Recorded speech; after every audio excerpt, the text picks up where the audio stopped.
The protagonist steps into a quaint flower emporium, his gaze drawn to a potted plant.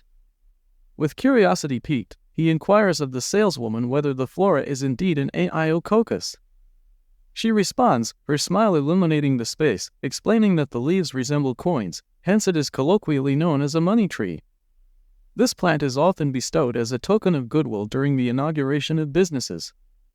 "What a splendid idea," he exclaims, requesting a pot for himself. Amidst this exchange, the radio crackles to life, announcing an unusual tempest brewing along the shores of Sok.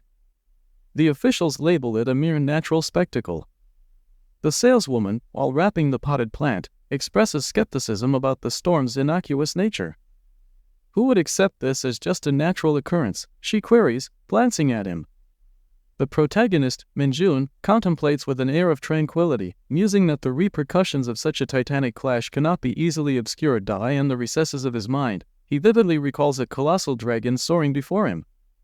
Armed with a knife, he reflects on the considerable passage of time since he first engaged in combat with not one, but 2 dragons in a single day.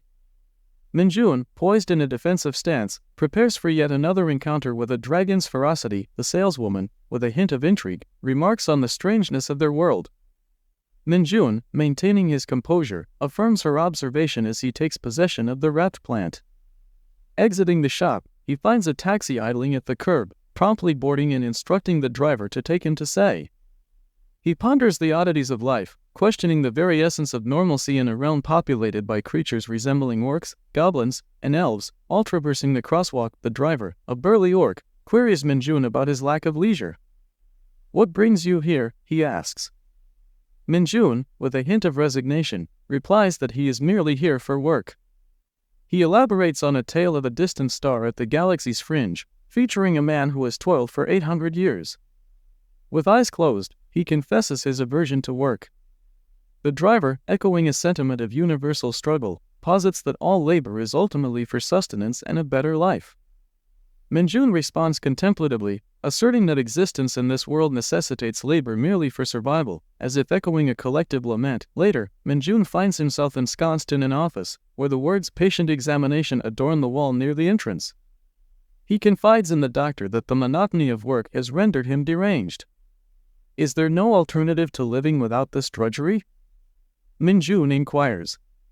The doctor, weary yet perceptive, diagnoses him with burnout, likening his mental state to a stretched rubber band devoid of tension. He prescribes a capsule of pills, urging Minjun to adhere to the regimen.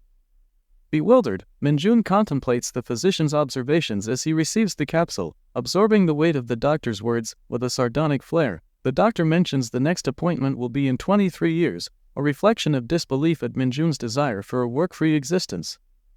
"Surely, that's impossible," he muses, for without work, survival seems a distant fantasy. Amidst a park, Minjun observes individuals lounging on blankets, children frolicking in innocent glee, and he gazes skyward, remarking on the pleasantness of the day.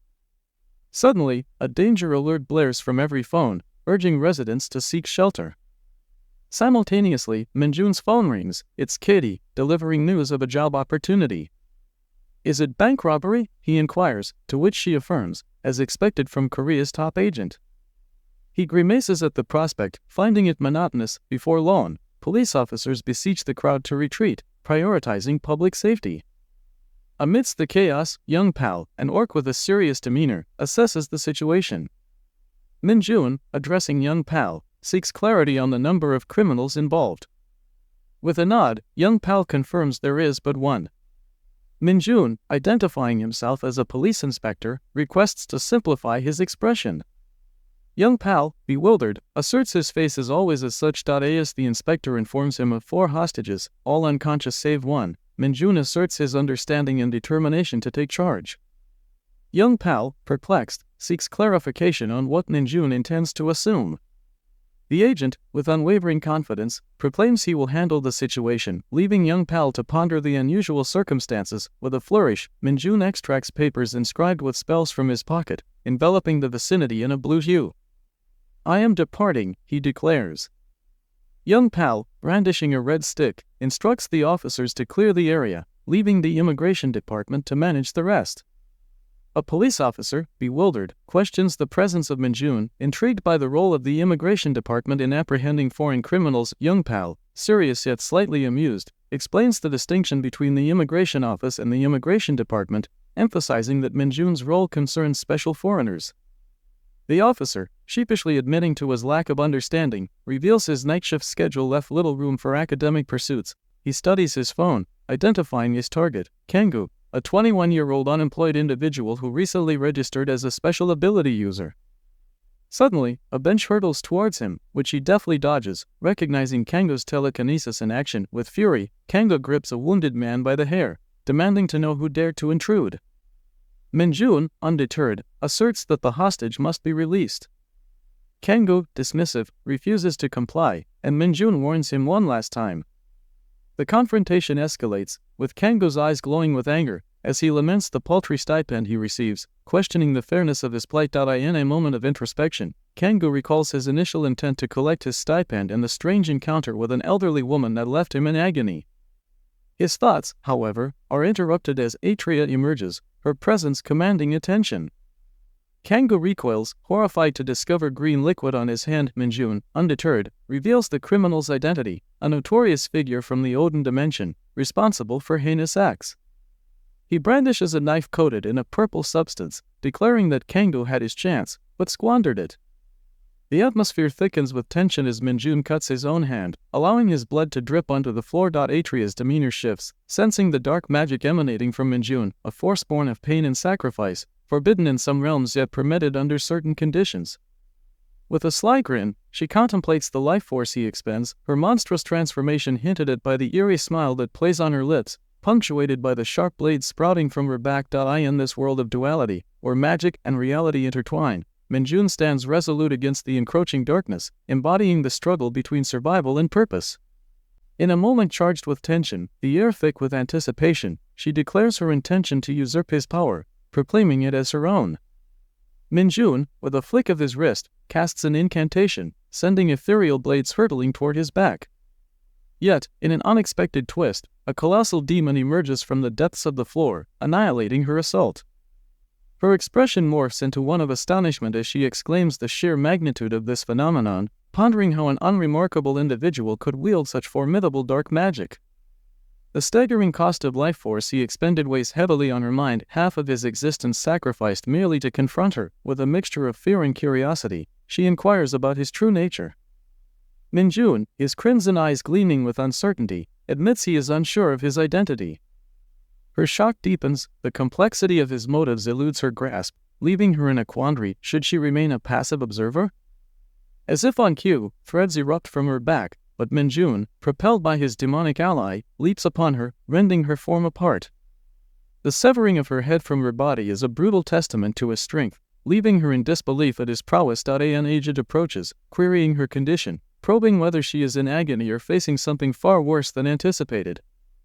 Atria, grappling with the remnants of her existence, vows to repay him if he allows her to live. Minjun, intrigued, asks about the nature of her promised repayment. She divulges a tale of a prophecy, revealing that a renowned fortune-teller once foretold the existence of a fragment of a soul, discarded by the most notorious criminal in history, hidden in the furthest reaches of the dimension. She possesses a clue that could lead him to this elusive prize, but her price is steep. She demands a share of the spoils. With a placid demeanor, Minjun dismisses her offer, explaining that selling the reward would incite the committee's pursuit, and besides, he already holds a more tantalizing prize in his grasp. He places a hand to his head, affirming her futile attempts to deceive him as she teeters on the edge of death. Atria, in her desperation, fixates on his seemingly unscathed hand, questioning the laws of the universe. How can life force corrupted by dark magic be restored? With a tremor of fear, she queries his race, to which Minjun, still with those piercing red eyes, confesses ignorance. The demon looming behind him crushes Atria, while the agent reflects on the countless extraterrestrial criminals associated with Minjun, an uncountable number, overwhelming in their magnitude. He casts a glance at Kunga, sprawled on the ground, and muses that such transgressions might be overlooked for merely robbing a few banks. After a fleeting moment, the azure energy enveloping the building dissipates, and the agent steps onto the street. Young Pal, brimming with curiosity, asks Minjun if the ordeal has concluded. The agent confirms, instructing him to manage the aftermath. The inspector inquires about the hostage's condition, and Minjun, evading eye contact, assures him that at least the young man remains alive. Young Pal expresses relief, remarking that it would have been distressing to witness a young man with a fatal wound. Minjun, feeling the lingering discomfort throughout his body, reflects on the arduous nature of his circumstances. The agent, with a grin, suggests they share a drink sometime. A notification pings on his phone, 40,000 dant deposited into his account from the organization. He muses about their punctuality in payment. A taxi soon arrives, the driver inquiring about their destination. Minjun instructs him to head to the bookstore in Sanraksu, a place renowned for its connection to the famed agent of the Immigration Bureau, lauded for a staggering 99% success rate. A system window materializes before Minjun, displaying a prisoner's questionnaire. His identifier reads OSIP 666, dispatched by the Committee for the Transfer of Multidimensional Intelligence. The location is Earth, Space 22, province of the 40th rank, marked for correctional labor. The criminal under limited mental influence is disclosed to be Minjun, a human, a secret few are privy to, for he is anything but human. In the recesses of his memory, he recalls a previous transgression. They had bound him rather than executing him outright, stripping him of his autonomy and sentencing him to a life of servitude. The most arduous tasks, deemed too distasteful for others, are relegated to those like him, individuals with their minds altered. Gazing at the system window, he notes the activation of the memory operation. Work becomes synonymous with imprisonment, while release signifies liberation. The window indicates that 200 dant will be deposited each time he fulfills his obligations. In this realm called Earth, he earns universal currency known as dant. The system reflects a transaction, 2,000 dant deducted for taxes, leaving him with a balance of 2,525 dant. He reflects on the precariousness of his situation. He must tread carefully, as a negative balance would result in dire consequences. The ransom for his freedom stands at an intimidating 5,124 dant. Minjun contemplates the disparity. Here, the concept of ransom diverges from his earthly understanding. While individuals on Earth receive payments upon retirement, here, one must pay to secure their liberation. The pittance he earned for today's efforts barely scratches the surface of his target, and the arduous path to earning dant transforms into a nightmare the moment one becomes a prisoner. The thought of pilfering earthly currency, trading it for dant to facilitate his escape, flickers through his mind. The monotony of his existence wears on him. He yearns for a different life. The system window elucidates the lawful avenues for prisoners to acquire dant, capturing or eliminating wanted criminals for specified rewards, undertaking special assignments from the Bureau with rewards that fluctuate based on the case, or addressing food shortages in Dimension 31 to 409 for a reward of 40,000 dant. The list goes on, including the retrieval and delivery of souls for bounties reaching 7 million dant. Minjun recalls Roll's words regarding the prophecy of the notorious criminal's soul fragment, hidden away in the shadowy corners of existence. If he could only complete that mission. A soft smile graces his lips as he reflects on the fleeting nature of his organization's endeavors, nothing more than a fly-by-night operation. The driver observes Minjun's contemplative demeanor and expresses sympathy for his arduous work, advising him to persevere.